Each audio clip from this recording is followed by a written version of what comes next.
Hey, good morning, everyone. I'm Ryan Wolt, and welcome to Season 4, Episode 4 of the Roast West Coast Coffee Podcast. This is the show where I bring you the stories of coffee professionals and entrepreneurship and coffee education. This is our second Coffee Smarter session this season. That's hard to say. With my personal coffee sensei, Chris O'Brien. He is the founder and head roaster at Coffee Cycle Roasting in Pacific Beach, California. Last week, we covered refractometers as a tool to brew a better cup of coffee. There was a lot of science in that episode, and afterward, my head hurt just a little bit. So this week, I wanted to move over to the roasting side of things and ask Chris how a coffee roaster might develop the flavors in a coffee bean, those flavors that end up as notes on the side of the bag. I'm going to do that in a minute, but if you haven't listened to this week's feature interview with Carrie Elliott of Elliott Murray Coffee from Hillsboro, Oregon, you should probably add that to your queue. Carrie is the first roaster from outside Southern California to be featured on this show, but I found out during the episode that she has SoCal roots. In a few weeks, I'm going to share an interview with Hollis Swan of Declination Roasting in Alaska, which is about as far west coast as one can go. And while he now lives in his hometown of Soldotna, he also has deep ties to SoCal coffee, having worked building coffee roasters for Renegade Roasters out of San Marcos in San Diego County for years before returning home. The point that I'm getting at is that the coffee community is smaller and more connected than I even realized, which I think is pretty cool. So, listen to the show with Carrie and get excited about that upcoming show with Hollis. You can listen to all of the Roast West Coast Coffee Smarter and interview episodes on your favorite podcast platforms, or just sign up for the newsletter on roastwestcoast.com and I'll send it to you every single week. Enough of all that talk. Chris is here, my coffee is full, and I'll assume that your coffee is full too, which means it is time to get coffee smarter on the Roast West Coast Coffee Podcast.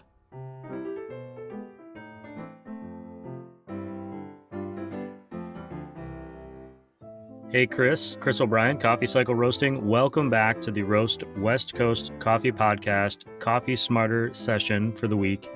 Thanks for being here, bud. Oh, always a treat, Ryan. I'm happy to spend some time with you, and I always love chatting about coffee. Kind of hard to shut me up once you get me started, too. That is true. I feel like whenever we start one of these shows, I have like 12 seconds of awkwardness at the beginning where I say hello to someone that I know very well and like is a guest on the show, but is also my friend in the world. Yeah, I'd say we're friends. Yeah, I mean, if that word, yeah. Okay, I'm just going to ask you a question and put the pressure on you because now I'm feeling embarrassed and my face is all red. Actually, before we get started, are you drinking coffee today? Yeah, I had some coffee today. I actually was a bit of a savage this morning. I dumped two coffees together in a unplanned and very poorly measured blend. I think I picked two Ethiopias, but I had not relabeled the tins, and I had just been sort of filling them at random from what was left over. And so yeah, I had coffee this morning. It was actually quite good, and then I made myself some tea. I've been on a bit of a tea kick lately. I just got a new tea provider at my shop, and so I've been really enjoying sipping many different kinds of tea lately. So and it's nice because I can kind of drink a lot more of it, and so I'll start with coffee, and then now I've got some nice oolong tea that I'm sipping on. Well, it's nice to hear that even like coffee experts like you sometimes don't like make the perfect cup of coffee every single time for yourself. It was perfectly roasted and extracted, all right? It was perfectly roasted and extracted, so, just back down there, buddy. I know you're living that coffee Instagram life, Chris. Before I go too much further, you should shout out that tea company. You've been talking about them for a bit. I haven't been able to try them yet, but I'm looking forward to it. Yeah, Willshine Tea, Willshine, Willshine Tea down in Ocean Beach here in San Diego has taken over from our previous tea provider, Mad Monk Tea, which is departed the available world as far as I know. But they still have some amazing, really special teas that are usually the kind of more traditional Chinese styles and Taiwanese styles. They don't get too much into the Indian teas, though I think they do a little bit. But they're really cool also because they started doing some herbal blends and just sort of kind of broadening the horizons, but while still maintaining a lot of that quality. And I just love the tradition and age of like the tea ceremonies and the passion behind it that these people have. So they really are excellent. I definitely recommend anyone to go do a tasting with Cynthia at Willshine Tea down in Ocean Beach. It's a special experience. Very cool. Well, we'll link to that for sure in the newsletter this week. Last week, we talked about extracting flavor using a refractometer and what a refractometer does. And a lot of that was identifying levels of sugar and so on. I encourage anyone to go back and listen to that or check out that newsletter episode. This week, I want to talk a little bit about flavor during the roasting process, since that was more about identifying flavors and profiles and sugars during the brewing process. How do you identify and develop a flavor of a coffee bean during that roasting process? I've seen the roasting process in person. I've seen you roasting where you're taking beans out of a sack and you're putting them in a hopper and it's going into a machine and you've got a computer screen. How are you identifying which flavors are most kind of, I don't want to say infused, but that's not the wrong word, are naturally occurring in those coffee beans? And then how do you as the roaster develop them as you're going along? I know I've been roasting only for a couple of months relative to some other more experienced roasters. I did try to take a pretty deep dive down the rabbit hole of the science of it when we were getting into it, and there's always further to go. So I'm certainly not the most educated, but we have kind of developed our own understanding of and philosophy of how to approach that. And I know you have a roasting expert that has done guest episodes on the show, and I have a lot of respect for Siri Simran, and she's just a wonderful gal anyway. So I don't want to contradict anything she might have told you, and I doubt that I will. But I just want to give the full disclaimer on my limitations before I get started down this one. But also, you're in different situations where Siri works for Lofty Coffee, which has multiple locations and she's working on a bigger scale.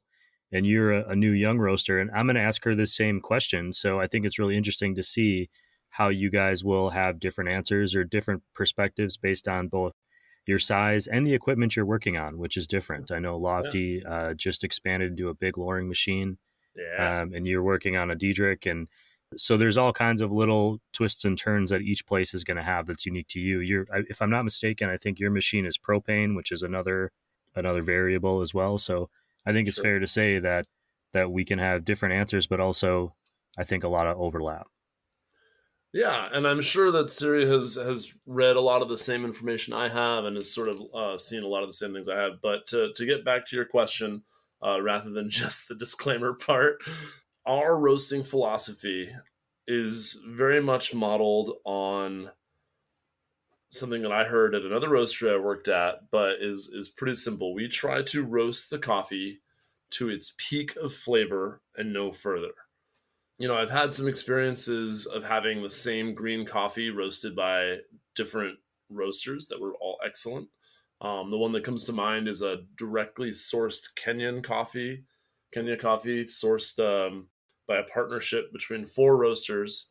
And the two that really stood out to me was Bird Rock, where I was working at the time, and Klatch Coffee. They both had this Kenya coffee called Kenya Makwa, and the taste profile on the two of them was different, similar but different, because the green coffee was exactly the same. It had come over to the same. It had been divided up equally. And much as I love Bird Rock's roasts, especially at the time, but still, I thought Klatch's was better. And there's kind of this classic taste we get out of a lot of Kenyas that sort of verges between like cranberry and tomato. It can be like a sweet cherry tomato is sort of, what the ideal version is. You kind of get this currant red wine and cherry tomato thing. And in the Klatch one, rather than the Bird Rock one, we got instead this really big, beautiful kind of blood orange. And I really definitely liked the Klatch one better. And it was interesting to me because I really got to see, instead of just being roasty or not roasty, I got to see these kind of different tastes develop from the same bean. When roasting coffee, as far as I've been able to determine, there's sort of two large approaches to it. you can break coffee down, coffee roasting, the process of coffee roasting, from the minute you put it in the machine to the minute you take it out, into sort of 3 stages. And some of them are sort of slightly poorly named or referred to or thought of. Like, the first stage is the drying phase, and that's poorly called because the coffee is actually drying and losing water weight throughout the entire roasting process. So to think of it, or even to refer to it as mainly occurring during the first third, is sort of doing yourself a disservice. But we have to call that first third something, so we're going to call it the drying phase. The second phase is usually referred to as the Maillard phase, the caramelization phase. And so that's when the sugars that are naturally present in this seed of the coffee fruit, coffee beans, are binding to amino acids and proteins and caramelizing. And that doesn't actually make the coffee sweeter. Caramel is actually less sweet than the sugar that goes into making caramel. But it's a more complex and more satisfying flavor generally, and a more nuanced flavor. And so the third phase is the development phase, which is basically sort of trying to cook the inside of the bean. And this is my understanding. Obviously, I want to keep throwing disclaimers in here. Cook the inside of the coffee bean as close to similarity to the way you've cooked the outside of the coffee bean as possible. It's never going to be possible to cook it exactly evenly all the way through it, with just applying heat through convection, conduction, and radiance. Just as a visual, I'm going to say this out loud because it's how I'm imagining it, but like if someone were cooking a steak, for example, and you Yeah. have kind of rare, medium, cooked, Yeah. where there's pink in the middle or red in the middle, and there's kind of varying levels. That heat is working its way through the bean from the outside in. Right. And I usually use steak as my example. Just like with cooking a steak, you usually want to sear the outside more and cook the inside less. You kind of want to do the opposite with a coffee bean. You want to cook the inside as close to similarly to the outside as possible. You want it really evenly done. And that's not really possible with the tools that we have. But that's okay because we still get great results, obviously. So if we have these 3 phases, we have the drying phase, the Maillard phase, and the development phase. One of the 2 main approaches to coffee roasting involves sort of manipulating those phases. And usually it's, extending the Maillard phase. Both main approaches to coffee roasting that I know of both want to sort of lock in a minimum on the development phase. You always want to be cooking your coffee bean evenly, and you always want to be drying out the coffee. So it really has to do with that manipulation of that Maillard phase. Do we want to extend it? Do we want to shorten it to develop different caramelization of sugars? And the other, approach to coffee roasting that I generally follow is to really control the curve and slope of the rate of rise, which is, and I know you said in our last episode that you didn't do too much science in school. I don't know how much math you did, but the Less. calculus, I did much less. the rate of rise sounds kind of, complicated when I refer to it as the derivative of the bean curve temperature, but it's pretty simple. It's basically how quickly are the beans heating up, and we use software to track that for us. And we're very lucky to be in the era that we're in, where we can have software that can do this sort of calculation in near real time. But by controlling the slope of that rate of rise curve, ensuring it's smoothly declining over time, and that we're sort of hitting our minimum development percentages. And so, And just to interrupt, you're essentially saying that you are heating the beans up, and you have there's essentially a thermometer type thing in there yep. that's tracking on the software. So you're watching the temperature of those beans go up, and you're trying to do it as evenly as possible. And then at some point that starts coming down. Right. Well, it's going to be coming down almost the whole time, basically the whole time you're roasting. So you can imagine that the inside of the roaster, I love to use these analogies and stuff that help me understand and that I like to describe to people. The inside of the roaster you can think of as like boiling water. And if I throw an ice cube into that boiling water, it's going to melt real fast. So the bigger the temperature difference between two things, the quicker the temperature change is going to be between those two things. So if I have room temperature water and I throw an ice cube in there, it's not going to melt as fast. If I have really cold water and I put an ice cube in there, the ice cube is going to take a really long time to melt. So when I put my room temperature coffee beans into the very hot inside of the roaster, they're gaining heat very quickly. And as the beans get hotter and hotter and browner, they are now getting closer and closer to the temperature that is the inside of the coffee roaster. And so the closer those two temperatures get, the slower the beans are raising in temperature. So that is our rate of rise. How quickly the beans are getting hotter is decreasing over the course of our roast. They start off getting very hot very quickly, and as they get hotter, they stop increasing in temperature quite as quickly. Since we approach it with that sort of second philosophy where we're not really trying to manipulate the phases as much, we're really just trying to control that rate of rise, ensure that it is smoothly declining and doesn't have any big jumps or changes in it. We can basically control the taste that we're trying to get out of the roasting by doing a lot of quality control on tasting what our end point looks like. So if I have a smoothly declining ROR, if I have my adequate, or ideal development, and the coffee is this color or this temperature or some combination of both, and I try the coffee at a variety of those different color temperatures, then I can say that this is the one I like the best. And so for us, what we really do is we dial in those things. We try a couple different ones of the final result as far as light dark kind of goes. And what you're saying there is you are actually roasting them and then sampling them, tasting the end product. Exactly. And then we say, if it's too light a roast, we're looking for under roasted tastes, underdeveloped tastes. We're looking for tastes of grassiness, any kind of vegetal. Sometimes peanutty can be something that we're looking to get rid of, depending on the origin. And then on the other end of things, we're looking for roastiness. Do we taste any kind of hint of smoke or carbon? And so for us, that's sort of the roast profile that we aim at, is to roast the coffee to its peak of flavor and no further. So we roast it until we've roasted out all undesirable flavors, and we stop roasting before we get any undesirable flavors.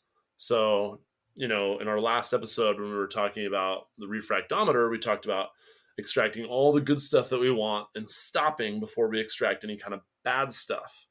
Well, that same kind of philosophy can be used in the roasting, where we're sort of roasting to get all the best, but none of the worst. That being said, I gave an example earlier of this Kenya Makwa that two different excellent award-winning roasters had roasted. Neither of them were roasty, had any carbon or smoky taste to them at all, and neither of them were underdeveloped or under-roasted. So how did one have a different taste than the other? Chances are that it had a bit to do with that sort of phase manipulation and manipulating largely the Maillard phase. We actually had, a really good success with one of our first coffees we roasted, which is also a Kenya coffee. And one of the things I really struggle with in appreciating Kenya coffees, even though they're one of my favorite origins, is I don't like things that verge on that tomato flavor. I don't like that in coffee. And it can be, quote, good, but it's not something that I enjoy. So I'm always trying to find a good Kenya that doesn't have that. And so when I found a good Kenya, I wanted to make sure that I didn't roast it in a way that had that. We kind of learned some interesting things through a bit of a happy accident. Our roaster was having problems early on. It wasn't getting a high enough gas pressure from the propane that you mentioned. And so our roast times were longer than they really should have been. We had our ideal, rate of rise was, nice and perfectly, curved or whatever, or straight or whatever it was.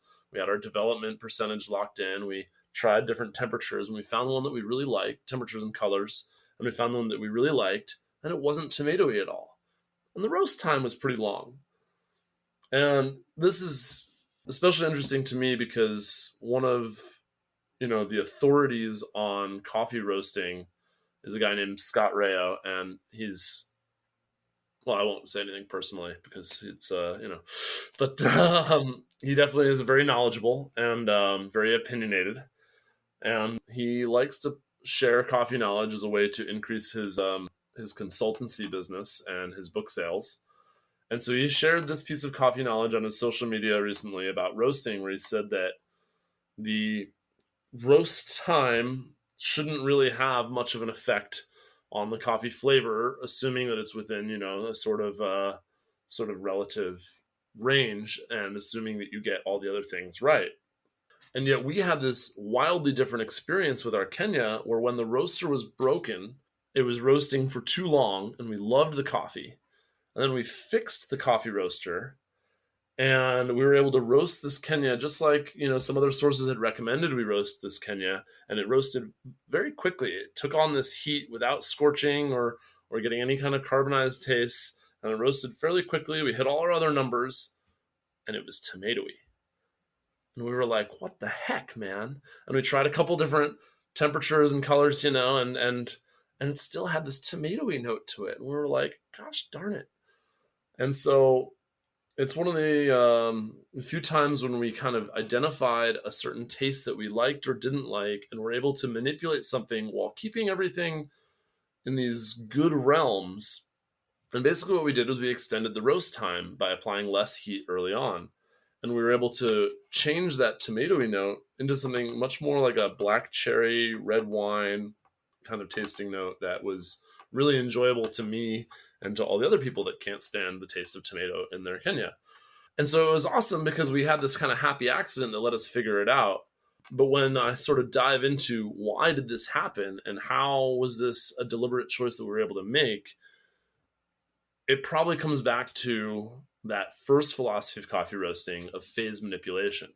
By having a longer roast time, I was able to actually spend more time in the Maillard phase while achieving the same goals of a smoothly declining ROR and an adequate development percentage. And so that extended Maillard, even though it was really just an extended roast time overall, actually eliminated this taste that we didn't like and created taste that we did like. But generally speaking, the overall roast philosophy of what kind of flavors do we want to get out of coffee and how do we get them specifically? We taste the coffee, we determine if the green coffee has any flaws that we think are irrecoverable. We decide to buy that coffee because it's so minimally flawed or, not flawed at all, and because it has such good qualities. And then we roast it to the point where those good qualities are all we taste and bad qualities are not what we taste. That make sense?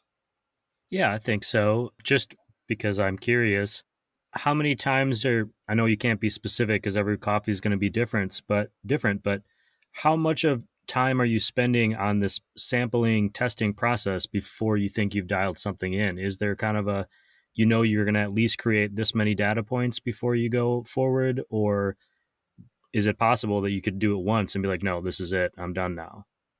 I read recently that creating a quality control protocol for your roastery can be one of the more difficult, challenging standard operating procedures to create. And I definitely agree with that. And I think that the quality control aspect is just so important, and any decent or successful roaster will tell you that. Even if it's, a bigger chain with kind of what we would determine as lower quality coffee, that aspect of things is so important just from a consistency standpoint alone, that's something you really have to have dialed in as a system and as a procedure that you do regularly. And given that we're working with an organic product in sometimes not ideal conditions, you have to be able to adapt to change. And so I would never say that any of our coffees is at its final best level. It could be that once the green hits 3 or 4 months old, it might be better than when I first got it. And I don't think that's generally true, but maybe because I have gotten used to it more, or because the roaster had a flake of carbon stuck in an intake valve and there's more gas coming through now. You just kind of never know. But for someone as small as we are, we have some extra challenges in terms of infrastructure where, one of the top recommendations for getting consistency out of roasting is to have climate controlled green coffee storage. And I know one small roaster around our size locally took a bunch of money recently and invested it into building a climate controlled green coffee storage facility inside their inside their roastery. We don't have that luxury at the moment. So if the day is really cold, our green coffee starts at a different temperature than if the day is really hot. And that's going to have a really big impact on how the coffee roasts that day. I want to create exactly the same coffee product every time with this, excellent green that we've managed, green coffee that we've managed to find and source. But I take a bit of a different philosophy to it, given our limitations and given just my own limitations as a human, and say, is there a range, just like when I do in the cafe, and say, okay, if I'm serving at 18 to 22%, I know it's probably good enough for most people and it's going to be great. Is it perfect? Is it the best that it can be? Well, it might be. It might be, but I have to accept that some days it's maybe going to be slightly less good or slightly better. And maybe I've never had the best cup of coffee out of that Kenya or that Colombia Gesha blend or that Guatemala that there can be. Maybe there is a better way to do it. And so I have to always be willing to adapt and change, and I have to always be tasting my product. And that the Guatemala that we were serving for a long time is another great example of sort of deliberate changes where the coffee was a little bit more delicate than we were expecting when we first put it in the roaster. And so early high temperatures tended to create this very, very slight scorching of the tips of the coffee bean, known as tipping, because the heat kind of transfers out to these edges. And so we almost never were able to reduce or eliminate this tipping in the first couple weeks that we were serving this coffee. But we roasted it well and we tasted it and we freaking loved this coffee. I mean, it was just awesome and we just loved serving it.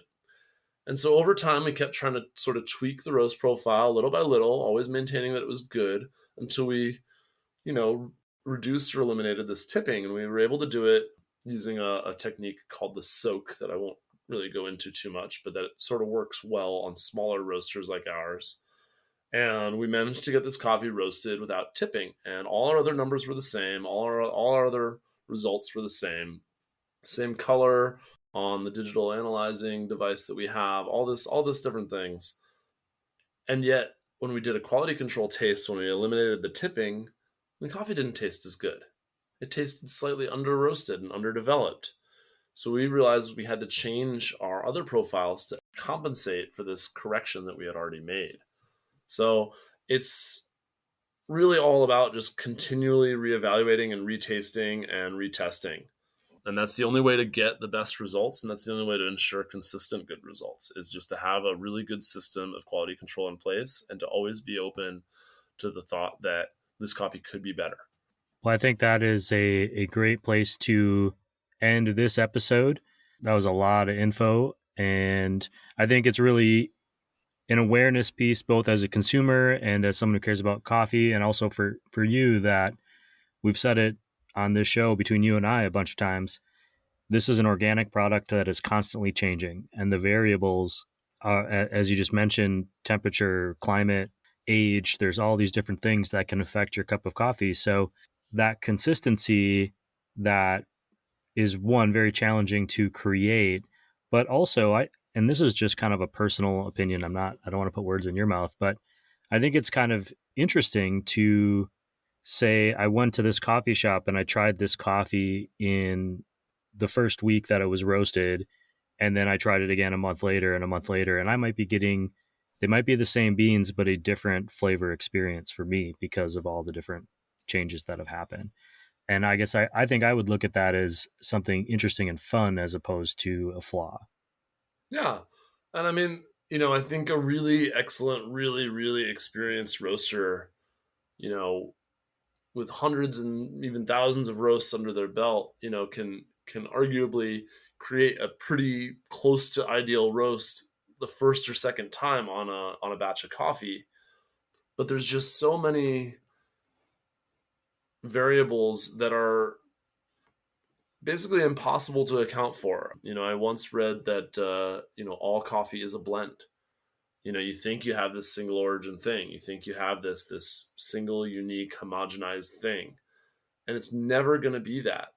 Every cherry on each of these shrubs is different. Every shrub is slightly different. And at the farm level, it's, pretty impressive how much they are able to produce consistency. And it's hard for us to know exactly what happened there. I mean, I know of one farm that separates out different varieties. And, one variety is this very distinct big bean variety. In a couple of years, you buy the same coffee and you open up the bag of that big bean variety, and they're all big beans, and it's great. And then one year you open up a bag and you can see some smaller beans in there, and you realize that two of these varieties have gotten mixed at some level. And how do I know whether that's one bag or part of one bag or all the bags that I got that year? How do I even know, to check I can't check every single bean that goes in my roaster, You just never know what's going to be actually going in there, even if you have a good relationship with a really excellent producer. There's just something that could happen that you just don't know about, and you have to be ready for that. And I wish I was already at the point where I had thousands of roasts under my belt, and I could say that the first or second roast of any coffee that I produce is going to be really excellent and close to the best one. But I'm happy to still be learning. I'm really enjoying the process, and I love the idea of correlating taste to data. Okay, I did this with the coffee. This is how it tasted. How did that change from the week before or the day before or the day before that? And learning and growing along with the coffee that I'm producing. Very cool. Chris, I'm going to marinate on all of that and come up with a question that will hopefully be as insightful for you next week. That's my goal. You're a treat to chat with, Ryan, and I'm just very grateful for you. And if your mom is listening, I just want her to know that I am nice to Ryan pretty often.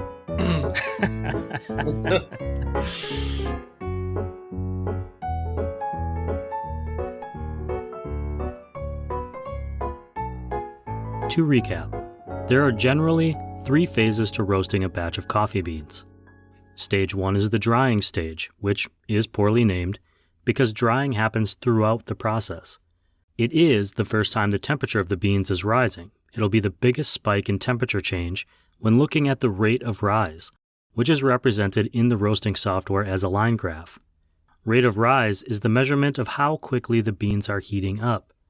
Those beans are heating up the entire time they are in the roaster, but they are not increasing in heat as quickly the further into the roast they get.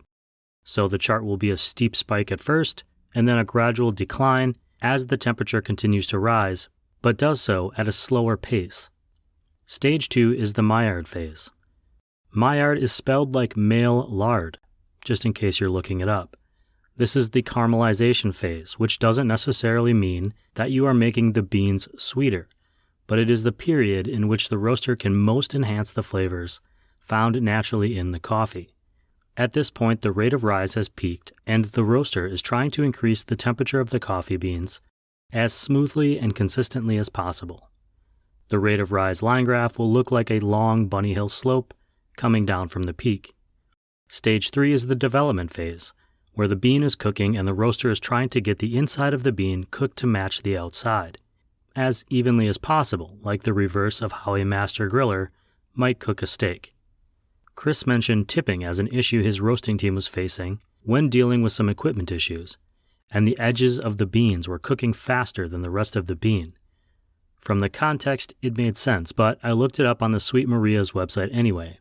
So to confirm, per sweetmarias.com, tipping refers to the roast error that can be discerned by inspecting the roasted coffee where the ends of the elongated bean appear burnt. It goes on to say that the impacts can be easily tasted in a cup of coffee, often as burnt or smoke flavors, or a lack of overall sweetness. Tipping often happens as the result of an overheated roast environment. For example, the initial drum temperature is too high, or an overcharged roast drum, which means they added too much coffee to the drum, or possibly not enough air movement during the roasting process. To me, it seems like there are a lot of ways to mess up a batch of coffee beans. But like all things, there are varying degrees of messing things up. A coffee that is roasted only to 80 or 90% of its potential may still be a damn good cup of coffee. What's so unique about coffee roasting is that reaching the peak flavors a bean can offer depends on so many variables, because it is a continually changing organic product. How the beans are stored, the temperature they are stored at, the humidity that week, or the sunlight coming in through a window onto one corner of the bag of coffee can impact how those beans evolve. And that isn't even accounting for aging. Beans from the same bag that are roasted at different points in their lifespan may have some differing flavor characteristics. Trying to roast the perfect batch of coffee is an absolutely crazy endeavor. So I'm glad there are people like Chris who have devoted their careers to doing so, and I get to enjoy the fruits of their labor. And he isn't the only one. This show's industry partners are some of the best at offering up coffees that range from great for every morning drinking to holy shit, this may be the best cup of coffee ever brewed ever. I always link to the roast industry partners in the show's podcast notes, but if you can't find them where you are listening, you can also click into any article on roastwestcoast.com and they'll be there at the bottom. So, a deserved shout out to Ignite Coffee Roasters, Café Laterre, Moster Coffee Company, Coffee Cycle Roasting, Leap Coffee, Zumbar Coffee and Tea, Maria Coffee, Steady State Coffee Roasting, Camp Coffee Company, First Delight Whiskey, and Cape Horn Coffee Importers. I'll be at Camp Coffee Company in a few weekends, COVID permitting. Mark your calendars for Saturday morning, February 19th from 9 to noon.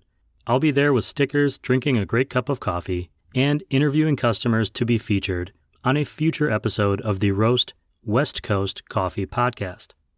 I also want to thank everyone who has signed up for the paid subscription to this show. You're a huge reason why this show is getting made, and I can continue these efforts to share the stories found in the world of coffee. One last time, head to roastwestcoast.com for those links and to check out the other coffee content, including show updates, coffee news, and coffee education. You can also send me your coffee questions on Instagram at roastwestcoast. I'll ask our coffee experts as many as I can. Chris will be back next week, and I warn you now, I know that he gets a little rowdy when I ask him about the topic of bulletproof coffee. And if you want some more in-depth yet still accessible coffee education, Chris is hosting Coffee Smarter 101 classes covering chemistry, history, and economy, covering chemistry, history, and the economy of coffee, along with some flavor profile sampling. You can get tickets on coffeecycleroasting.com, but don't wait till later because all of the classes so far have sold out. I'll leave you with this question that came up earlier and is going to sit on my brain for a bit. Is all coffee a blend? It's an interesting way to look at coffee, considering all the focus we put on single origin products. Thank you for listening, everyone. This episode of the Roast West Coast Coffee Podcast has been written, produced, and recorded by me, Ryan Wolt. I hope this show has found you happy, healthy, and with at least enough sanity and coffee to make it through the day. And please, always tip your baristas, now more than ever, and be sure to drink good coffee.